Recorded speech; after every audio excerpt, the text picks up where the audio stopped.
Hello everyone, myself Professor Hardik Prajapati. I warmly welcome to you from Sri Shivsha College of Commerce, Management and Computer Education. There is the managed by Jain Citizens Education Society. Today we are study about communication skill and business writing skill in English in BBA Sem 1 department. So let us start our lecture. Today our topic is agenda.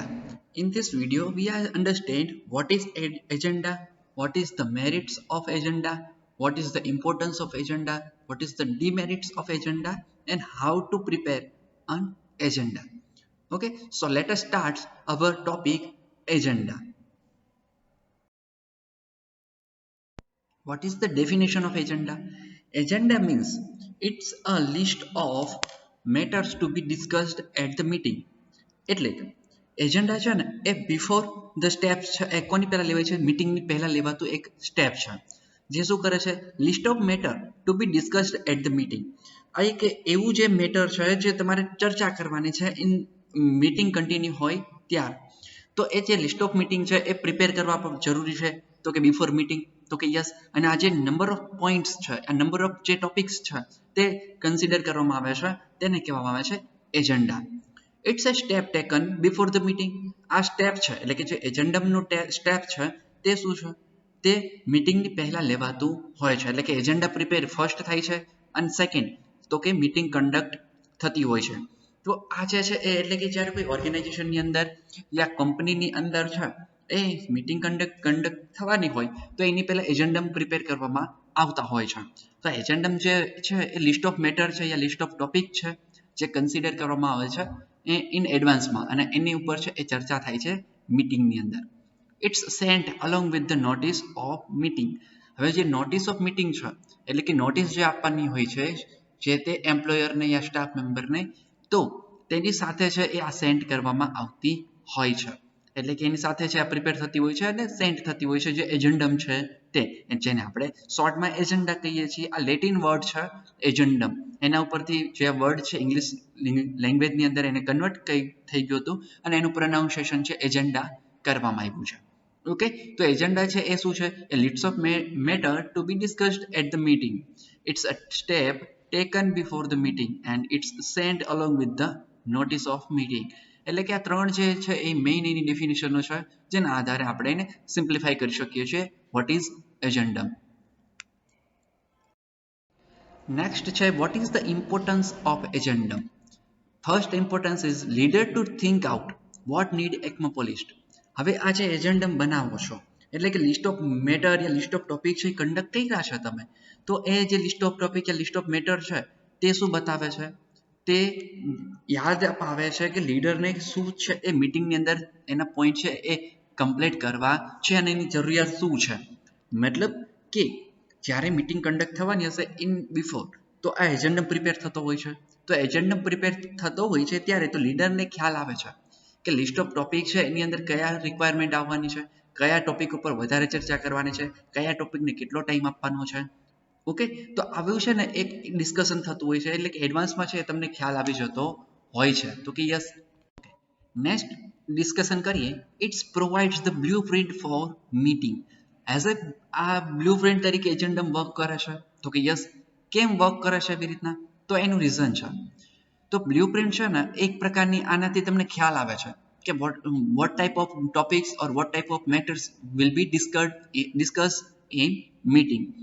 તો આનાથી છે એક તમારે એક prepare કરી શકો છો તમે એક કોઈ ટોપિકને યા કન્ટેન્ટને લઈને કે કયા ટોપિક ઉપર છે એ કેટલું કન્ટેન્ટ આપવાનું છે, કેટલું ચર્ચા કરવાની છે યા કેટલો ટાઈમ એલોકેશન કરવું જરૂરી છે. તો આનાથી એ ખ્યાલ આવતો હોય છે. એક next use as a reminder for employees or staff. આ એક રિમાઇન્ડર જેવું કામ કરે છે કોણ એજન્ડમ એટલે કે એની અંદર એજન્ડમના જે લિસ્ટ ઓફ ટોપિક છે યા લિસ્ટ ઓફ મેટર છે તે શું કરે છે તો એ રીડિંગ કરવામાં આવે છે અને એ રીડ કરીને તો એના અંતર્ગત તમને ખ્યાલ આવે છે કે મારે છે એ જે તે ટાઈમની અંદર તો મારે છે એ આ ટોપિક ઉપર ડિસ્કશન કરવાનું થવાનું છે ઇન ફ્યુચર મીટિંગની અંદર. તો આ એક એમ્પ્લોય અને સ્ટાફ માટે તો એક નંબર ઓફ ટોપિક્સ છે એમાંથી તમને ખ્યાલ આવે છે કે રિમાઇન્ડ મળે છે કે આપણે આ ઇન ફ્યુચર ટોપિકની અંદર આ ચર્ચા કરવાની છીએ અને એના એ ટોપિક ઉપર તમારે કેટલું કન્ટેન્ટ રાખવાનું છે એની માટેનું તમારે જે રિસર્ચ કરવું પડે એ કરવું જરૂરી છે, યા પ્રેઝન્ટેશન આપવાનું હોય છે તો તમે એડવાન્સમાં છે એ પ્રિપેર કરી શકતા હોય છો. ઓકે, તો આ એક વસ્તુ છે તમારી માટે ઇમ્પોર્ટન્ટ થઈ જાય છે. તો કે યસ, એટલે કે આની માટે જ ઇમ્પોર્ટન્સ છે આ એજન્ડમ. ઓકે, નેક્સ્ટ આપણે ચર્ચા કરીએ merits. What is the merits of agenda? એજન્ડાનું મેરિટ્સ છે કન્વે ઇન્ફોર્મેશન. હવે એજન્ડા છે ને એ સર્ક્યુલેટ કરવામાં આવે છે નંબર ઓફ એમ્પ્લોય યા નંબર ઓફ મેમ્બર્સને. તો કે યસ, હવે જો આ નંબર ઓફ સ્ટાફ મેમ્બર છે યા નંબર ઓફ ઓર્ગેનાઇઝેશન મેમ્બર છે યા કોઈ એમ્પ્લોઈઝ છે તેને સર્ક્યુલેટ કરવામાં આવે છે એજન્ડમ ત્યારે તો ઇન્ફોર્મેશન છે ને એ કન્વે થઈ છે. આ એક બેસ્ટ એક્ઝામ્પલ છે કેમ કે આપણે ઇન્ફોર્મેશન કન્વે થઈ છે, એજન્ડમ તમારી પાસે પહોંચી ગઈ છે સ્ટાફ મેમ્બર જોડે, તો શું થઈ છે તો એનાથી છે એ તો જે નંબર ઓફ મેમ્બર છે તેમને એક ખ્યાલ આવે છે કે આ ટોપિક ઉપર યા આ ડેટા ઉપર છે એ ચર્ચા થવાની છે મીટિંગની અંદર. એટલે કે એમને કાંઈ એડવાન્સમાં ખ્યાલ આવી જાય છે, એટલે કે ઇન્ફોર્મેશન છે શેરિંગ ઇઝીલી થઈ શકે છે. તો એક એડવાન્ટેજ છે આપણા એજન્ડમનો. સેકન્ડ છે કમ્પ્લીટ ગોલ. હવે આ નંબર ઓફ ટોપિક છે એટલે કે જે એજન્ડમની અંદર કન્ડક્ટ કરવામાં આવવાના છે તો એ એજન્ડમની અંદર જે કન્ટેન્ટ છે નંબર ઓફ ટોપિકનું એ શું કરે છે એનાથી તમારા ફ્યુચર ગોલ છે એ શું કરી શકે છે કમ્પ્લીટ કરીએ શકીએ છીએ. એટલે કે એનો એક એડવાન્સમાં તમે એક બ્લુ પ્રિન્ટ એક એનું પ્લાનિંગ તમે પ્રિપેર કરી શકો છો. તો કે યસ, એટલે એક આ એડવાન્ટેજ આપણને આપે છે એજન્ડમ. સેકન્ડ છે ઇમ્પ્રુવ કોમ્યુનિકેશન. હવે આ જે છે એટલે કે ઇમ્પ્રુવ કોમ્યુનિકેશન મીન્સ કે જે ટોપ લેવલ મેનેજમેન્ટ છે એટલે કે જે ઓથોરિટી છે એ એજન્ડમ બહાર પાડે છે, તો આ ટોપ લેવલ ઓથોરિટી છે એ એજન્ડમ બહાર પાડશે તો એ ઇન્ફોર્મેશન આપણે શેર કરે છે મિડલ લેવલ અને લોઅર લેવલ મેનેજમેન્ટને.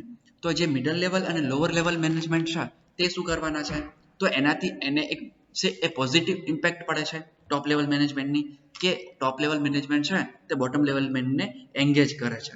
તો કે યસ, એટલા માટે છે એક એડવાન્ટેજ થવાનું એટલે કે કોમ્યુનિકેશન છે ટોપ લેવલ અને બોટમ લેવલ મેનેજમેન્ટનું એ છે ઇમ્પ્રુવ થશે. એટલે કે એની સાથે જે બેરિયર હોય છે એ બેરિયર છે એ બ્રેક થશે. તો કે યસ. એન્ડ સેકન્ડ વાત કરીએ આપણે તો પ્રોવાઈડ ઇક્વલ ઓપોર્ચ્યુનિટી. હવે આપણને ખ્યાલ છે કે કંપની યા ઓર્ગેનાઇઝેશનની અંદર નંબર ઓફ એમ્પ્લોઈઝ છે તે જોબ કરતા હોય છે.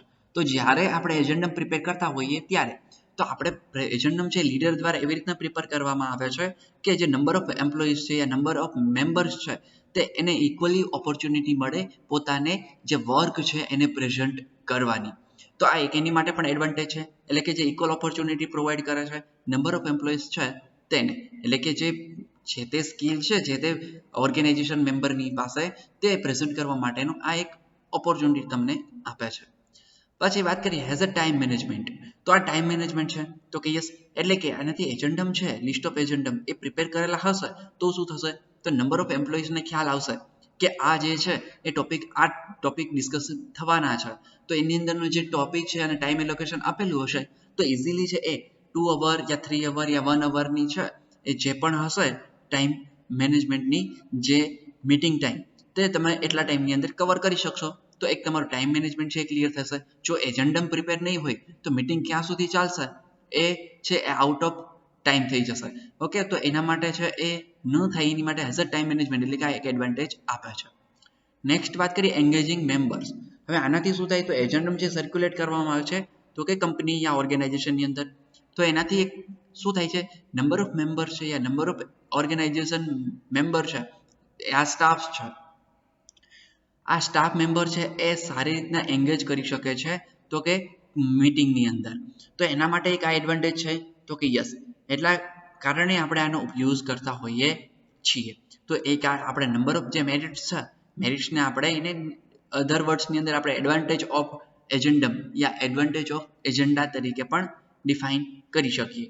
તો આ જે 6 એડવાન્ટેજ છે તે આપણી માટે ઇમ્પોર્ટન્ટ છે કેમ કે એક્ઝામની અંદર જ્યારે પૂછાશે ત્યારે તમારે આ નંબર ઓફ ઇમ્પોર્ટન્ટ ડેફિનેશન પછી નંબર ઓફ ઇમ્પોર્ટન્સ યા number of merits number of demerits એ બધું તમારે લખવાનું થશે. ઓકે, તો એને એક્સપ્લેન કરી દેવાનું છે 2 યા 3 લાઇનની અંદર અને આ પોઈન્ટ્સ છે તેને ઇમ્પોર્ટન્ટ છે તો પોઈન્ટ્સ છે એ ફર્સ્ટ ઓફ ઓલ ડિફાઇન કરી દેવાના અને આ ડિફાઇન કરીને એની અંદર છે એ 2 યા 3 લાઇન છે એ લખી દેવાની છે. ઓકે, ચલો તો અહીંયા છે એ મેરિટ્સ એ પૂરા થાય છે. નેક્સ્ટ વાત કરીએ હવે ડી what is the demerits of agendum. What is the demerits of agendum? First is the dependence. હવે ડીમેરિટ એજન્ડા છે ને એ પ્રિપેર કરવામાં આવતો હોય છે કોના ઉપરથી? તો કે નંબર ઓફ સ્ટાફ મેમ્બર છે યા નંબર ઓફ એમ્પ્લોઈઝ છે તેની પાસે. હવે જો તો એનો મતલબ એવો થયો કે હવે એજન્ડમ હેઝ અ લીડર પ્રિપેર કરતો હશે તો એના માઇન્ડની અંદર શું હશે? તો નંબર ઓફ એમ્પ્લોઈઝ હશે અને નંબર ઓફ એમ્પ્લોઈઝ છે તેની ઓથોરિટી હશે યા નંબર ઓફ એમ્પ્લોયનું વર્ક હશે. તો આ જે છે એના કારણે શું થાય છે?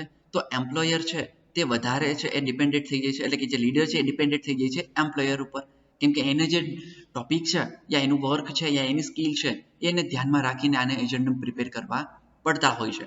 એટલે કે આ ડિપેન્ડેબિલિટી આવી જાય છે તો કે લીડર પાસે. એટલે કે આ એક ડિમેરિટ છે ને, કેમ કે એની અંદર જો સ્કિલ યા કોઈ પ્રેઝન્ટેશન સ્કિલ યા અધર સ્કિલ યા કોઈ બીજું વર્ક સ્કિલ નહીં હોય તો પછી એજન્ડમ બનાવવાનો કોઈ મતલબ નથી થતો. એટલા માટે તો કે યસ, એટલે કે ડિપેન્ડન્સ એક ડિમેરિટ છે આનું. બીજું છે ટાઈમ કન્ઝ્યુમિંગ. હવે તમારે આમાં એવું છે કે તમે એજન્ડમ પ્રિપેર કરતા હોઈએ એઝ અ લીડર, તો એજન્ડમ પ્રિપેર કરવા માટેનું લોકોને એડવાન્સમાં ખ્યાલ હોય જ છે. શું ખ્યાલ હોય છે કે XYZ ડેટ ના મીટિંગ છે તો મીટિંગની અંદર XYZ ટોપિક ઉપર ચર્ચા કરવાની છે, તો એડવાન્સમાં એમને ટાઈમ છે એજન્ડમ પ્રિપેર કરીને તમે એની પાછળ જે ટાઈમ એલોકેશન કરો છો એજન્ડમ પ્રિપેર કરવા માટે, પછી એજન્ડમને સર્ક્યુલેટ કરવાનું, તો આ છે એ શું થઈ જાય છે? ટાઈમ કન્ઝ્યુમિંગ થઈ જાય છે. એના કારણે શું થાય છે? તો એક ટાઈમ માંગી લે છે, લીડરનો ટાઈમ છે, એક indirectly time waste of time થાય છે, કેમ કે જનરલી સ્ટાફ ઓફ મેમ્બર છે તેને ખ્યાલ હોય છે કે કયા ટોપિક ઉપર ચર્ચા કરવાની છીએ. તો આ એક પ્રકારે ટાઈમ કન્ઝ્યુમિંગ પ્રોસેસ પણ છે એજન્ડમ. તો કે યસ. સેકન્ડ છે લેક ઓફ સિરિયસનેસ. હવે લોકો છે આને સિરિયસ લેતા નથી, એટલે કે જે લેક ઓફ સિરિયસનેસ છે એટલે કે એક જેને સિરિયસલી લેવું જોઈએ એની અંદર બેરિયર બને છે. તો કે યસ, એટલે કે હવે બધાને ખ્યાલ છે ઓલરેડી કે મીટિંગ છે એ ફર્સ્ટ ડેટના ફર્સ્ટ ફેબ યા ફર્સ્ટ માર્ચે છે, તો એના અંતર્ગત એવું ડિફાઇન કરવામાં આવશે કે ફર્સ્ટ માર્ચ છે ત્યારે, તો કે મીટિંગના જનરલી ટોપિક તમને ખ્યાલ છે તો પછી ઓલરેડી ખ્યાલ છે તો કોઈ એટલું બધું છે એ આની ઉપર સિરિયસનેસ બતાવતું નથી, કોઈ રીડિંગ કરવા માટેની પણ કોઈ તસ્દી લેશે નહીં. તો આ એક લેક ઓફ સિરિયસનેસ પણ એક આનો ડિમેરિટ છે. પછી છે અનફ્લેક્સિબલ. હવે આ એટલું ફ્લેક્સિબલ નથી કે જે મેમ્બર્સ છે જે સ્ટાફ મેમ્બર છે તેને આ અન્ડરસ્ટેન્ડ કરાવી શકે અને કોમ્યુનિકેશન છે એને સારું એવું બનાવી શકે. બટ આ એક અનફ્લેક્સિબલ પ્રોસેસ છે જે એજન્ડમ સર્ક્યુલેટ કરવાની. ઓકે, તો એની માટેનું પ્રોસેસ, એની માટેનું પ્રિપેર, પછી પ્રોસેસ અને સર્ક્યુલેટ. તો આ પ્રોસેસ છે એક ટાઈમ કન્ઝ્યુમિંગ પણ છે. ઓકે, ચલો તો આ ડિમેરિટ્સ છે. What is the demerit of agendum? હવે નેક્સ્ટ આપણે ચર્ચા કરીશું આગળ. Agendum must includes the following points. હવે એજન્ડમનું ફોર્મેટ કેવું હોવું જોઈએ? તો એજન્ડમનું ફોર્મેટ છે જનરલી આ રીતના હોવું જોઈએ, એટલે કે આટલા ટોપિક છે, નંબર ઓફ ટોપિક્સ તે કન્ડક્ટ થવા જોઈએ એજન્ડમની અંદર. ઓકે, તો first is the title of the agendum. Okay, તમે એજન્ડા લખો છો તો એજન્ડમનું ટાઇટલ છે એ તમને ખ્યાલ હોવો જોઈએ, એટલે કે ફર્સ્ટ છે એનું ફોર્મેટ છે, એટલે કે આ જ ફોર્મેટની અંદર લખાતું હોય છે. ઓકે, તો ફર્સ્ટ છે ટાઇટલ ઓફ ધ એજન્ડમ. તો ટાઇટલ ઓફ ધ એજન્ડમ શું છે એની આપણે અહીંયા ચર્ચા કરી. પછી નેક્સ્ટ છે ઓબ્જેક્ટિવ ઓફ એજન્ડમ. હવે તમે આ ઓબ્જેક્ટિવ કયો છે, મતલબ તમે એજન્ડમ સર્ક્યુલેટ કરો છો તો એનો ઓબ્જેક્ટિવ કયો છે, તો એને આપણે અહીંયા વાત કરવાની છે, એટલે કે એ કવર થઈ જવું જોઈએ તમારા એજન્ડમમાં. સેકન્ડ છે topic and activity of meeting.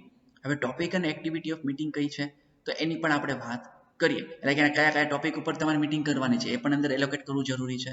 પછી ટાઈમ એલોકેશન, એટલે કે ટાઈમ એલોકેશન એટલે શું છે? તો એનો રીઝન એ છે કે 21st ફેબ યા 1st માર્ચ, તો એવું ટાઈમ એલોકેશન કરવું જરૂરી છે, કેમ કે કોઈ નંબર ઓફ સ્ટાફ મેમ્બર છે એ કોઈ તે દિવસે કોઈ બીજા વર્કની અંદર રોકાયેલા હોય એવું પણ બની શકે. સમજાય? તો આ પ્રોબ્લેમના કારણે એને સોલ્યુશન માટે તો ટાઈમ એલોકેશન પણ કરવામાં આવે છે એજન્ડમમાં. અને ડિસ્કશન રિઝોલ્યુશન. હવે લાસ્ટમાં તો કે ડિસ્કશન કરવામાં આવે છે રિઝોલ્યુશન, એટલે કે કયા ટોપિક ઉપર થવાની છે, એટલે કયો જે ચેન્જીસ થવાના છે રૂલ્સ એન્ડ રેગ્યુલેશનની અંદર તે પણ ડિફાઇન કરવામાં આવે છે એજન્ડમની અંતર્ગત. એટલે કે આ નંબર ઓફ 5 ટોપિક્સ છે એ 5 ટોપિક્સ છે એને કન્ડક્ટ કરવામાં આવે છે યા એને કન્ટેન્ટ કવર કરવામાં આવે છે એજન્ડમ પ્રિપેર કરતા હોઈએ ત્યારે. Okay, done. તો અહીંયા છે એ આ ખ્યાલ આવવો જોઈએ કે કોઈ પણ એજન્ડમ પ્રિપેર કરતા હોઈએ તો આ નંબર ઓફ 5 ટોપિક્સ છે એ કવર થઈ જવા જોઈએ. ઓકે, તો આ વિડીયો આપણો અહીંયા પૂરો થાય છે. What is the agendum, what is the definition of agendum, what is the merits of agendum, what is the demerits of agendum and what is the importance of agendum. Okay, તો thank you very much. Next મળીએ નવા લેક્ચરની સાથે. Thank you very much.